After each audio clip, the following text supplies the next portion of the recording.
Natatapon, ban. Sir, hindi nyo ba alam? Nakakailang truck kami hakot ng hakot dito? Sir, kung taga rito lang kayo, nakikita nyo naman ho, ginagamitan ng loader to. Galit na galit ho si Mayor sa ganitong ginagawa nyo. Linis kami na linis, kalat kayo ng kalat. Ba't nakilala nyo ako? Ba't binabanggit yung pangalan ko kanina? Binanggit mo yung architect? Binanggit pangalan ko? Oo sir, kilala daw po kayo. Hindi ko naman kilala yung architect, kausap ko kanina.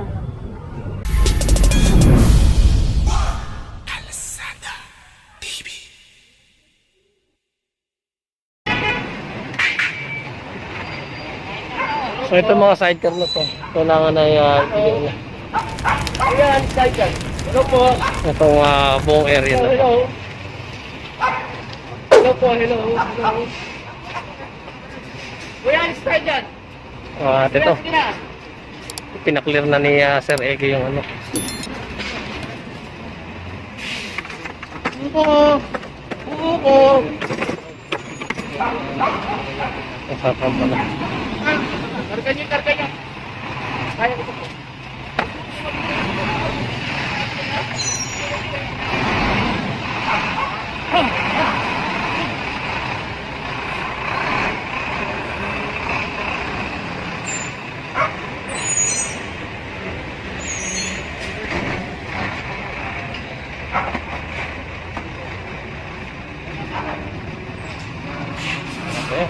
Binuhat na ni Kuya Lisa. At may mga tinik-tinik siya.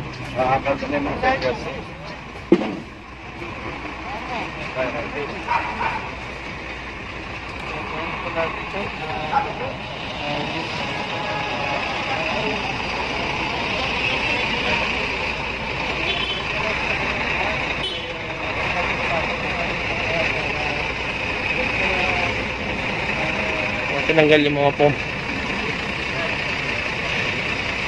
So ito, balik tayo dito sa karton. At ayun, sinampa na nung Yung kagitan kayo na atin ko muna at Kuya.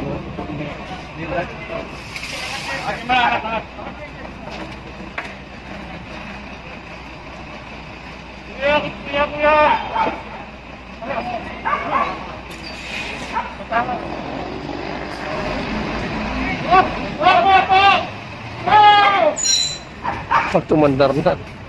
Hindi pa na alagay sa dulo.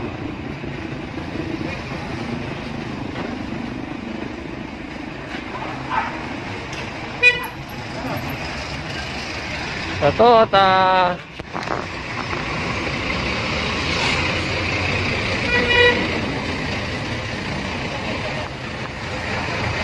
lahat ng walang taong sidecar ay kinukuha yung ano, yung mga upuan.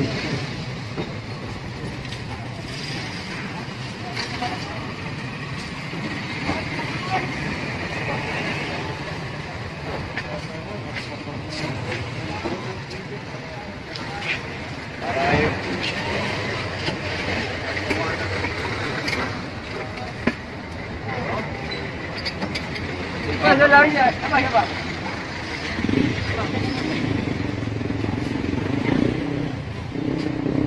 Sa MMDA ito, sampa na to.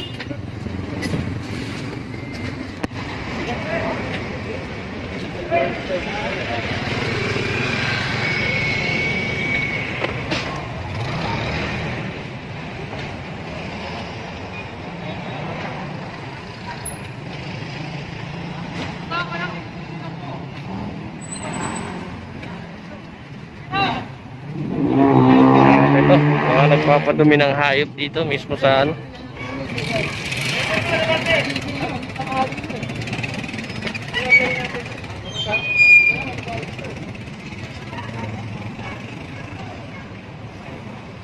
Dito sa ano. Hindi. Karit po kayo, ano kayo? Wala natin yan. So ayun, yung kahapon nakita natin yung kariton na to sa kukuhanin na ngayon din to.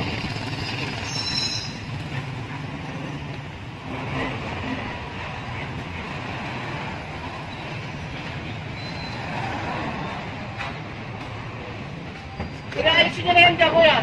Ha? Tapos kayo.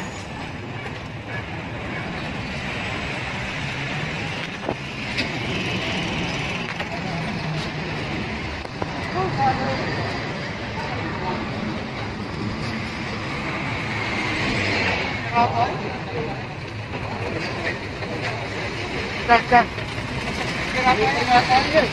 Kinakain mo.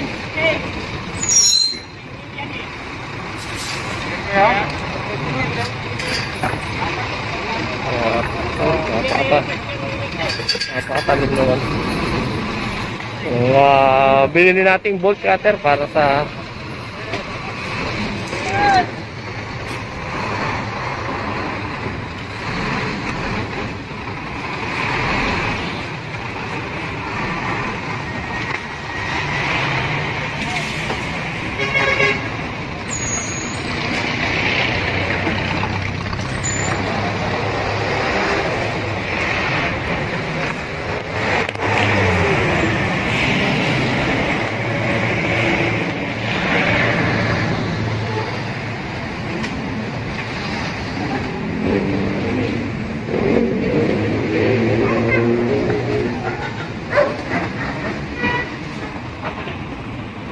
kahapon sinabihan na rin dito si nanay dito na i-clear niya itong ano, itong area na to.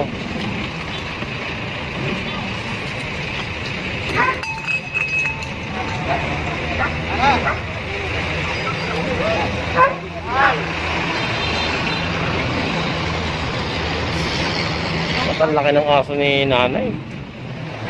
Si mami kasi dito, ito yung nagtitinda ng kape dito sa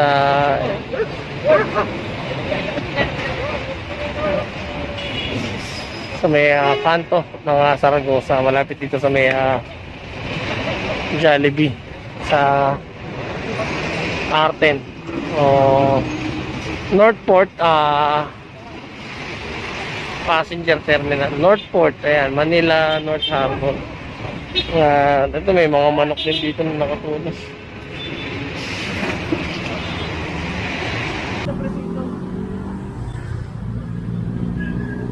Kaya sa presinto to. Sir, hindi nyo ba alam? Nakakailang truck kami hakot ng hakot dito? Kahit noon mo yan mo, presinto to. Nakakailang hakot kami ng hakot dito? Kuya, taga-saan kayo, kuya? Saan? Sinong Ramil? Architect Ramil? Hindi. Sinong Architect Ramil yan? Ba't kilala yung pangalan ko? Yes, yes! Sino ba yung architect? Ay, baba! Ano yan? Ito, na-loudspeaker natin. Hello? Oh!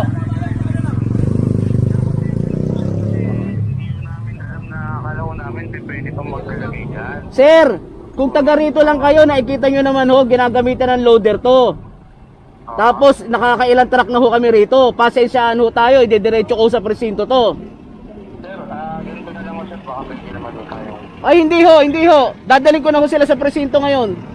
Kung gusto nyo, sumunod na ho kayo sa presinto 2. Galit na galit ho si Mayor sa ganitong ginagawa nyo. Linis kami na linis, kalat kayo ng kalat.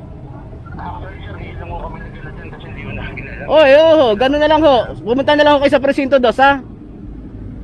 Sige sir. Papahan nyo, Tara. sir. Samahan nyo na presinto 2.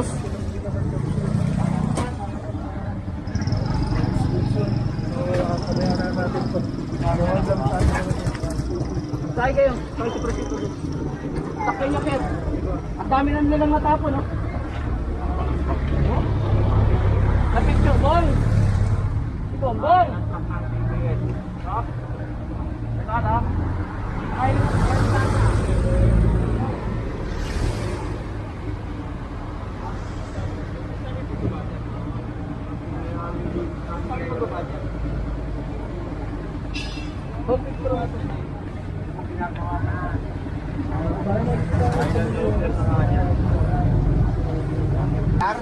Ramiro Lasarte, taga dyan lang po sa saan? Lasarte? Lasarte. Baka hindi kaya, ba't kakilala niyo ako? Ba't binabanggit yung pangalan ko kanina? binanggit mo yung Architect? Binanggit, pangalan ko? Oo sir, kilala daw po kayo. Hindi po naman kilala yung architect, kausap ko kanina. Minsan siya sabi rin nila, si Sukat nagpapatapon yun. Oo.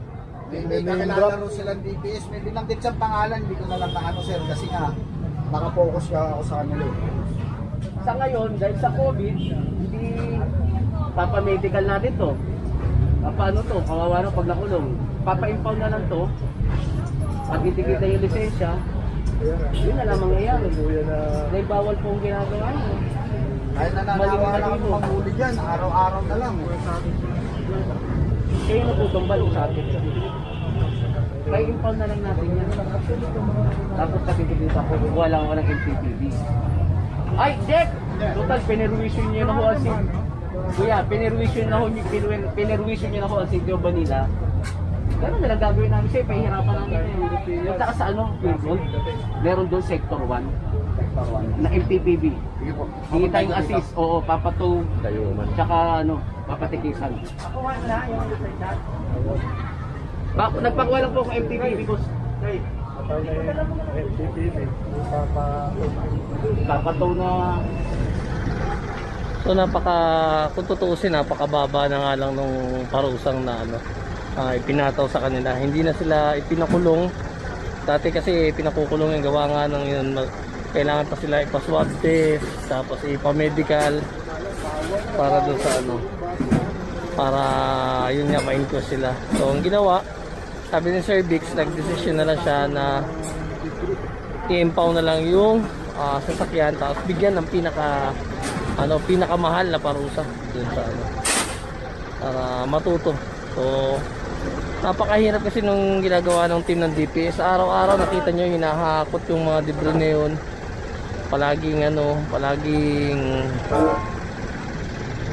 pinupuntahan yung area na yun dahil maraming tambak ng basura, tambak ng mga bato, at hindi matapos-tapos yung proyekto. Gawa nga ng nauubos dun sa paglilinis kaysa dun sa pagpapaganda ng o pag-rehabilitate nung Plaza Moriones.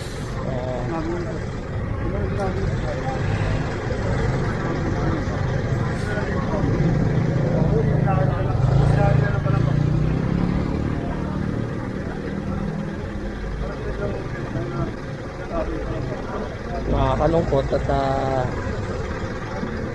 may mga taong ganito na pinagaganda yung Plaza Moriones, kaya tinatapunan pa nila ng basura. So ang ginamit pa yung pangalan ni Sir Egel mismo. Noong nakaraan din may mga nagpapatapon din dyan, tapos ginagamit din yung pangalan naman ni General Sukat.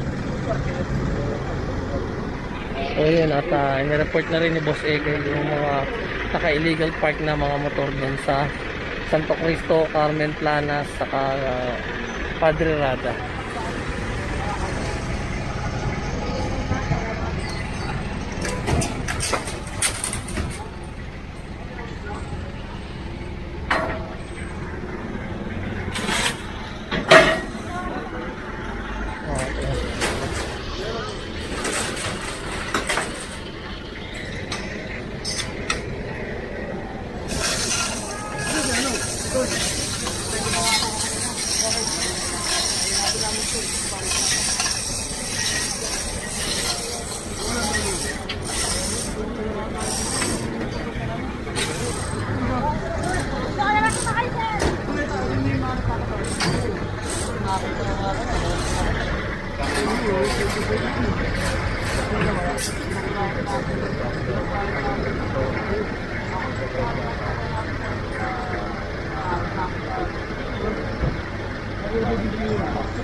At maswerte dahil na ito, hindi sila pinakulong nung nung mga